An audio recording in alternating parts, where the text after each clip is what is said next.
Hello, my name is Trevor. I'm not any kind of doctor, researcher, or through any university to do any kind of scientific researcher.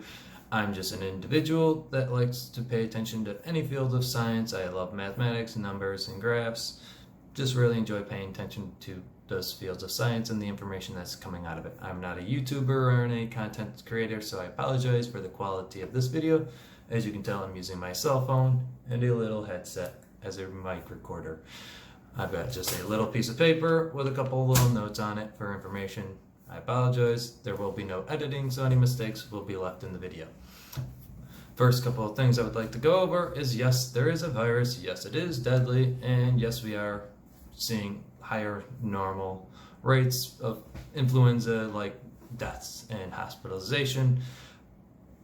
But I would like to clarify how they're kind of pushing some of those numbers at the COVID to kind of fear-monger a little bit. I'm just going to go ahead and start right back to the beginning of when this virus outbroke. If you follow the theory with the laboratory outbreak, you're looking at, I believe it is in October, that the researcher at the Wuhan laboratory had gotten, I believe, attacked by the bat and gotten the infection. China has published back then they were looking for doctors to do coronavirus research on bats from that cave. We can go from there. Doesn't really matter where it came from, don't really care. We all just know it's there. Anyways, back when this outbreak first started in China, one of their researchers from the Peking University in Beijing, Peking University, I think you pronounce it Zhiaolu Tang. Not really good at their language. Anyways, when he first did his research on the coronavirus, of the 103 cases that he was looking at, he found two versions, the L type and the S type. Of the L type, there were 72 people and 29 of the S type. The L type was the form that was more infectious, transmittable between human to human, but less deadly. The S version was figured to be less transmittable, but more deadly. Moving on from there, this virus, again, you're talking about looking at starting in early November of it really starting to break out, and then into December where they actually start seeing the deaths. As we know, this virus takes about 2 weeks for the average person to really start seeing symptoms and needs hospitalization. So if you have an outbreak, say it originally starts on November, and the very first person that goes to the hospital wouldn't even be for 2 weeks, but you're talking about that one person having to infect a bunch of people and then slowly again. Anyways, Wuhan is China's 8th largest city, which means that they are a transportation hub, a lot of commercial travel, a lot of shipping, products brought back and forth. So for up until Trump closed down our borders between China, that virus had been coming into our country prior to then. It was already in here by the time we ever shut our borders down. It was already infecting people, and we just weren't testing it. And all those people that were going to the hospital for flu-like symptoms were being tested for the flu and being hospitalized under the flu, because most likely you have multiple illnesses at the same time, seeing as we have a large number of bacteria. Our entire body is covered in viruses and bacteria nonstop. The difference is whether or not they battle through and attack our immune systems, and based on the strength of our immune system, start its replication process within us to spread more. Anyways, I think part of the big issue is when everyone just starts Cloroxing and bleaching themselves, you are killing this microbiome off your skin, which makes you more susceptible to these viruses and bacteria, which I think kind of the fear-mongering led to more already immune compromised individuals catching the virus and getting sick and having to go to the hospital than what would have naturally have been. Yes, doctors and individuals that are interacting intentionally with deadly viruses should sanitize themselves completely to make sure they get rid of the deadly bacteria. But a normal individual that isn't intentionally in a highly infectious area It's a bad thing to constantly disinfect your body. This is basic immunology, microbiology. You are destroying your antigen, your natural defense. Anyways, let's get into some of these numbers here. Sorry, like I said, this is going to be kind of shitty. I am literally using a cardboard box on top of another cardboard box to stabilize my camera as I show you information. Alright, as we're going to show you here, as you're looking here, this is the number of, let's see, estimate hospitalizations of the flu season starting this year. As you see, this is our hospitalization of this year's flu season. And now we will compare that to, and as if you look, those numbers on the dates are the hospitalizations comparative to the previous years. And as you look, there is 17 and 18 above our 2019 numbers for this year. And as we look here, we are now looking at the 2018, let me back you up here.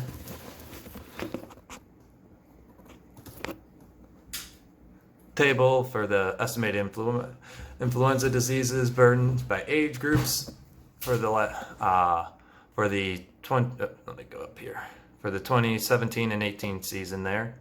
And as you will see, we were looking at 808,000 hospitalizations. Now we will go back to, we are just pushing, and this is when in New York they began their lockdown, quarantine, travel bans and all that, shutting down businesses. I believe it was March 20th was the date it went into effect, which would be right here, which was just barely pushing that. And as you can see, we weren't even close to that yet. And the last year had 61,000 deaths. This is going to be right here is the, this is to show you that I don't believe this is as severe as deadly as it possibly could be, as we aren't having the infant mortality rates as we have had, say, when we had the 2009. This would be right here, the 2009 when the H1N1, and that was killing infants. That's not supposed to happen. You're not supposed to have a bunch of kids dying. Those usually have better immune systems. And as you scroll down, I'll show you the numbers down here. These are the total deaths that you were looking at this year. We had a pretty bad year that year. But that was just for infant mortality. That virus didn't attack the adults. It was attacking healthy, normal individuals. So we didn't have an overall terrible mortality rate that year or hospitalization. We didn't really have much hospitalization in general because it basically just killed people. And this right here is the laboratory, what we were looking at for this year hospitalization rates. This would be last year's hospitalization rates, as you've seen. You can see it's spiking up. And this is what we were having this year, prior to the COVID. And this is where I am going to point out my biggest issue with a lot of this data. Is if you look, this would be, come on camera, week 14 right here of the seasonal flu.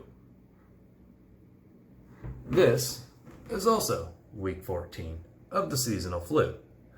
That means they literally, once we started doing these lockdowns and changing over our thing, only looking at for COVID, we basically literally stopped looking at these numbers and just all attributed it and put it as COVID, instead of acting as if they're some kind of normal. With it being a new virus and just saying COVID, all those numbers seem like it's some giant thing. And I'm going to show you how right where that number jumps.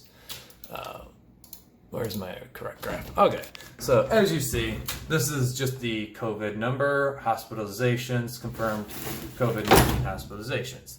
As you watch, right as they shut down, the right there, as you see, that's the week 14, where all those other numbers had dropped. And when we did the lockdowns, we told people to stay away from the hospitals. We basically disencouraged anyone from going near hospitals and made the numbers dip People that were sick held it off a little longer instead of going. So it was what you'd get as a dip and then a jump back up. So what you end up getting for numbers kind of climbs rapidly as it climbs back up. But as we're looking at, you can see this is the hospitalization rates. All right, this is the graph I was looking for. This is the hospitalization rates. This is the 27, as you can see right there, the 2017 season, 18 season, confirmed cases. And as you look, this is age. As you can see, I can control the age brackets that I'm looking at. I stopped it right here because if I click down here, you'll see in a second what happens. As you can see, they had already cut these numbers. This is the 2017 number, and where is it? Right, 1, 2. Now, right here is like where they cut off the doing the number counting as much as what they were before, how they normally would. So the number just stopped growing. And as you'll see, as I add more age brackets, you'll see how this number, the graphs completely change. These are the people that are being killed by COVID this year that are missing from these. That is how they're manipulating a little bit, and it's the same people that would have died from the other virus. And again, this one's a little more deadly, so it is killing more. So a person that may have lived from the normal flu virus is now dying from this virus. But it's not some giant thing where, like, if you compare, I'll pull up the numbers for 2009 and 10 one, and I'll show you what happened with the kids. So if we want to look at, say, the lower age bracket, this is what we had in the 2009 type thing with younger deaths. As you can see, that one was jumping. We had a much more hospitalization, and they didn't even go to the hospital. A lot of them just, as I showed you in this graph back here, they just kind of straight up died. This is the deaths graphs, mortality. Where's the graph I'm looking for? Dang it. Where's the correct one? Yep. Alright. So as you can kind of see, this one is, again, a little more dangerous to the immune-compromised child than what the 29, and that's kind of what you're seeing for the jump for what effect COVID is jumping, is looking at the child ones. And this is the overall, this was from the 2019 season, or 2009-10 season, or that was 08-09, and this is the 09-10, as they kind of, this was from the, what we were looking back at. This graph with the H1N1 virus, that's what you're kind of seeing with this right here. But the way they do the graphing, I have to go between 2 pages.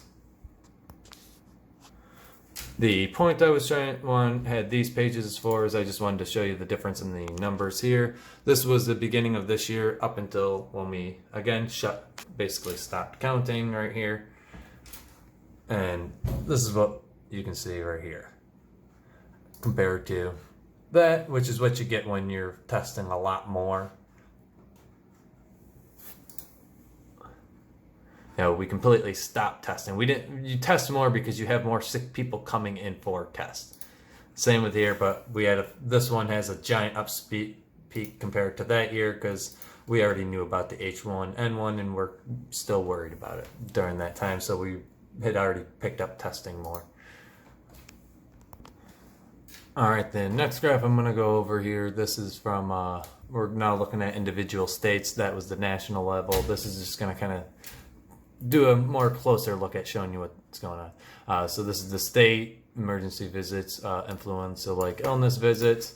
And again, you can see it's spiking as the season's going on. And then right at that week 14, right when they stopped calculating everything as influenza illnesses and started putting everything under the COVID numbers.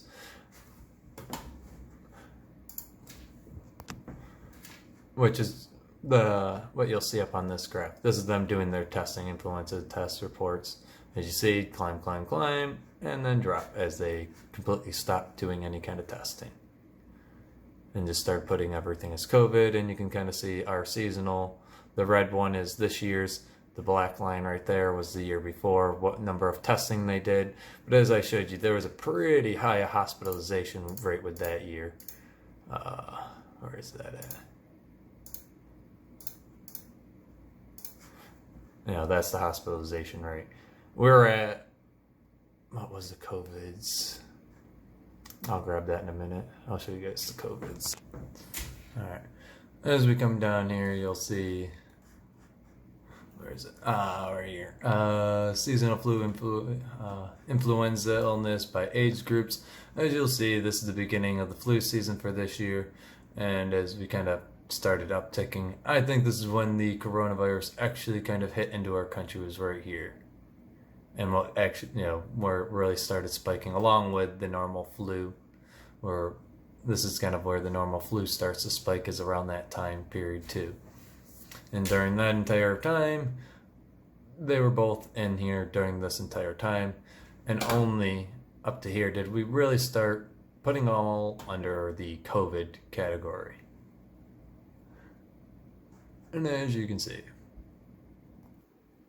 the next image I'll be going over is specifically on the COVID in Pennsylvania. Before, it was this page here, where it was just the influenza seasonal rate for Pennsylvania. And as you'll see as I go down here, where's hospitalization rate? Right there. And that's what matters most to me, is those numbers and the death rates on those numbers also. Because what really indicates a dangerous disease is when you see this age bracket and lower being attacked. When you see this age range, I'm sorry, but you have that age is one factor, plus the diabetes, heart disease. Those people already have 4 or 5 comorbidities already. You can't blame all those deaths on a virus. If you're an individual that is 90 years old or 80 years old or 70 years old, and you have 5 different comorbidities and you have 30 different medications you're taking, can you really blame that death on a virus, or do you blame it on the age and the other comorbidity factors? And this is just another example of what I'm showing you on the national level. When you compare that graph with those numbers here, it's the same thing, state or national. When you go up, this is this right here. Now, these people, do you really expect, I don't know if people expect those people to live forever or never die or what, but guess what? Nature is a biatch, and she comes for what belongs to her. And now we're going to go ahead and go into New York. This is the, I'll go to the top of the page. That down there is just kind of what I'm showing. This is the influenza page for New York. You can see that's the 2020-19 numbers. Now going into the season, and once again for New York State, you'll see the uptick from coming into November, which is our normal season, and I believe this is kind of where the COVID started to hit with the normal flu season and pushed us up higher. And again, these aren't comparative to other years. Right here's your what one's got the different years? This one right here. This is the 08 season right there.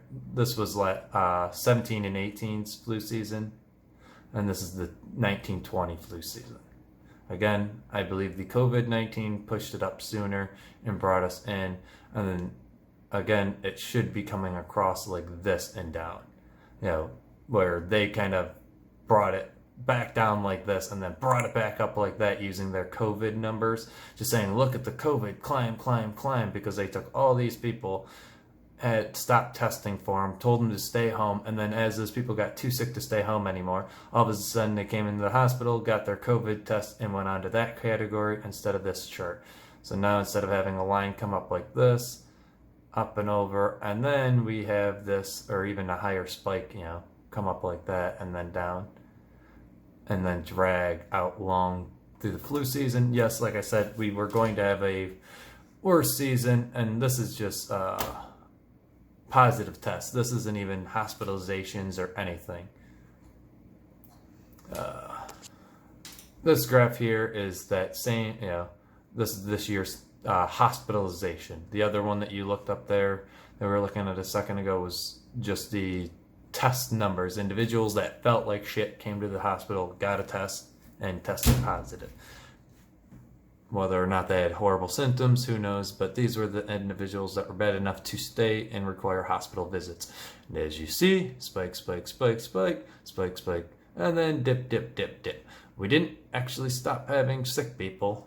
Normally the season plays out to here. That's why this chart is considered here to here for the season, because it usually comes up, boom, and then drops back down as a slope out like this, or as you see it climbing up slowly and then jump. It doesn't just stop like that right when they change to COVID. And again, this is the hospitalization comparative to those years.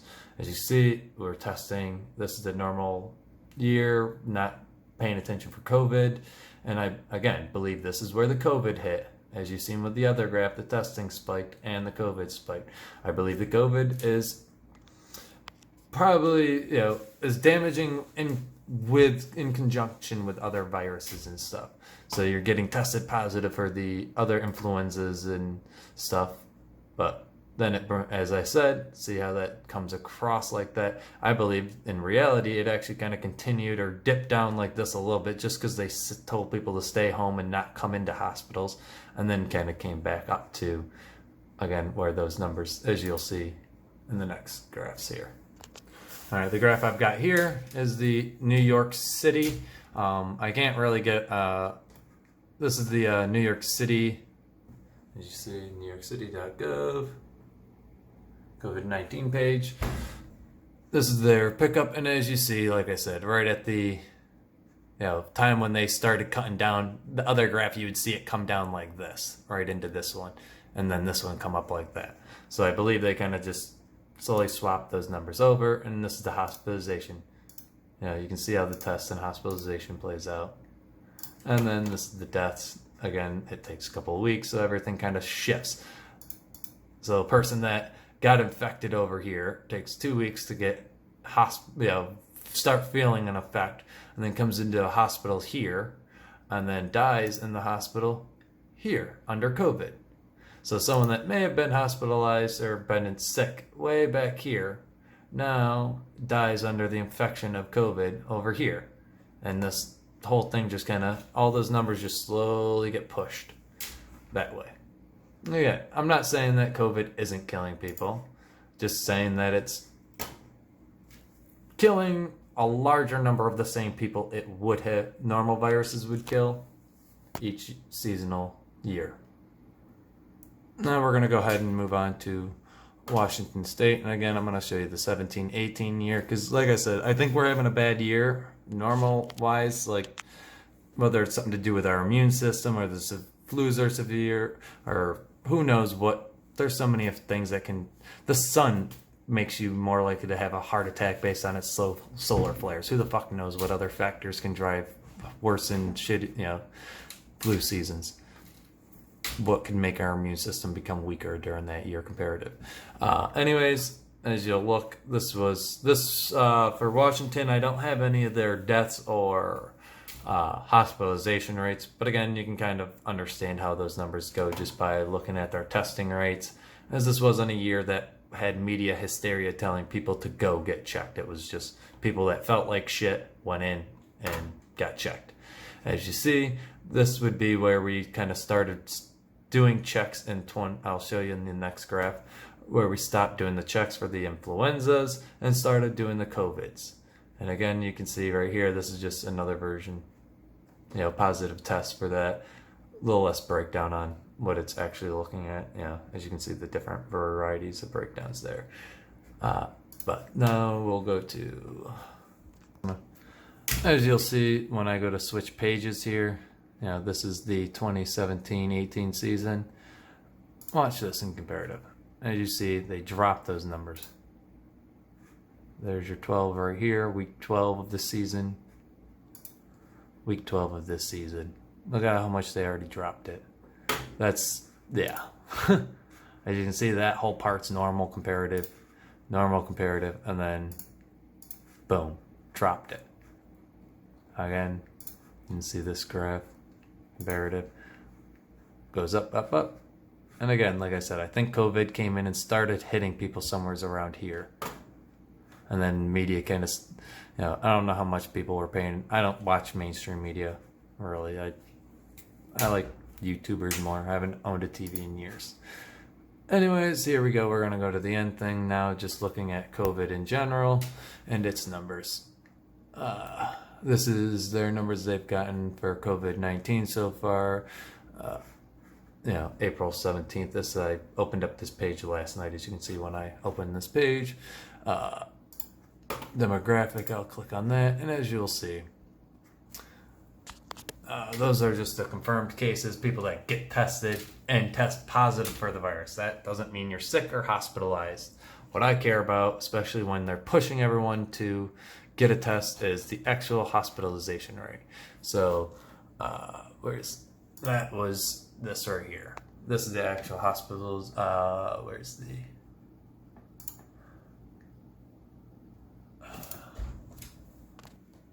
Here's that other graph I was looking for. There's your demographic, deaths, and this is who it kills. Again, we are a society who, over the age of 18, 1/3 is obese. 1/3 obesity after freaking adulthood. And you're talking about a good percentage of these people being obese, morbidly obese, probably diabetes and other immune compromised illnesses. And to wrap it back up, I'll bring you back to this graph and just re-sum it up. As you see, our influenza season this year, hospitalization rate comes up to here. I believe we are going to see, by the end, for actual hospitalization rates, we're going to be higher than this year. And I think that is, in combination, several factors. A bad flu season, the COVID, and then everyone disinfecting the shit out of their selves with with alcohol and bleach and shit, because they're so terrified of bacteria. They're destroying every bacteria off the flesh of their skin that is their natural defenses that would protect them, keeping them from getting sick in the first place. So because of media hysteria, we will see this number jump. And again, I will just show you what we had hospitalization rates on the 2017 and 18 season. And the number of deaths. We're at something like 58,000 so-called confirmed deaths. Anyways, I'm going to go ahead and bring this back at me. Hopefully this is facing the right way. And like I said, I believe this is deadly, but not nearly as deadly as they're trying to claim. With hospitals, there's incentives. With everything that has incentives, you're going to have messed up numbers and shit. We told hospitals to shut down and divert all energy towards COVID. And then the only way for hospitals to make any money is if they have COVID patients. So what the hell do you think they're going to do? Like, I'm not trying to be a dick. I'm not trying to blame doctors or anyone in these areas. But hospitals are going to push their doctors to mark deaths and stuff. All right, sorry about that. My phone died yesterday towards the end of that recording, and that wasn't a very good spot to die. Anyways, I'll wrap up what I was talking about when it came to the hospitals, and then I'll move on to the economic and issues and stuff like that. So as what I was talking about with the hospitals is we've shut down the hospitals, told them they can't do a lot of other services unless the individual is in dire need. That a lot of elected surgeries and any other kind of stuff is shut down because they've got to divert and prepare for COVID. Well, all their estimates of what they would see, even with lockdowns, have been completely undershot by a mile. Hence why you don't hear them even talking about those old numbers anymore, because we didn't even come close to them. They started off, the last one they gave was like an estimated 200,000 dead or something like that. And we're at 58. Not even close to what they estimated. So, and you can't blame that and say that the only reason why we have that number is because of the lockdown. Well, their estimate was with the lockdown that it was like 200,000 deaths or something like that. And again, that's a fraction of our population. Should really be shutting down the entire country and forcing everyone to lose their source of income. How many individuals are living week to week, even if they have a good source of income? Even those individuals that have a higher source of income live week to week, spending what they earn and putting that towards, that money towards the home loan they got, and if there's someone that was making more money, they're not getting that aid. All those homes are going to go, they're going to lose those homes.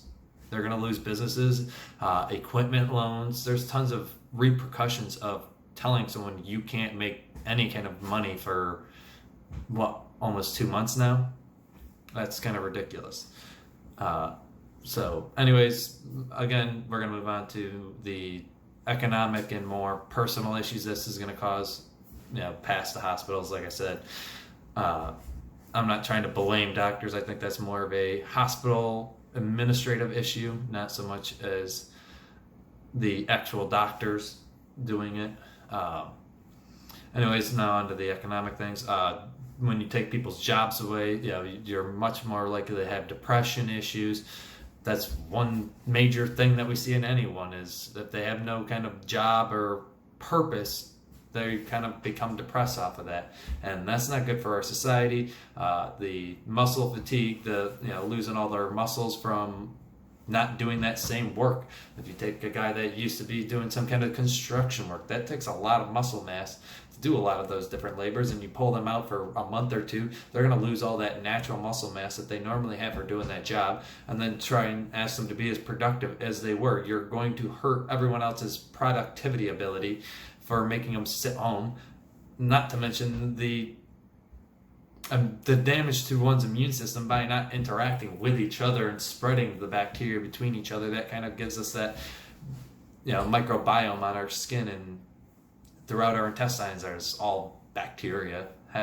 Most of your body is just saturated in bacterial viruses, and again, that's a big issue. Is I think people are disinfecting themselves like crazy, causing more illness. Then as people start suffering more depression, alcohol right now is skyrocketing. If I've seen videos of people walking through their neighborhoods, and they're looking at in people's recycling bins to see what they're putting out at the curb, and they're seeing ass loads of liquor bottles, because what are you going to do when you're sitting home? You're bored. The human mind isn't designed to just sit there. That's not what we're designed to do. You're going to cause so many more issues, along with, as people become more stressed and disoriented from this economic shutdown, you're going to see a giant spike in spousal abuse, child abuse, sexual abuse, which we've already been seeing. So there's already a giant spike in divorce filings because of this. This shutdown is going to have way more repercussions than this virus ever had. We're literally shutting down everyone else's productivity because we want to protect this group of individuals. And again, you're looking at, per 100,000 people, 16. And that's hospitalization. That's not even dying. That's just, of 100,000, you're going to get hospitalization. And then when you come down to here, this is the difference in the states. Why should, we should be producing stuff. This is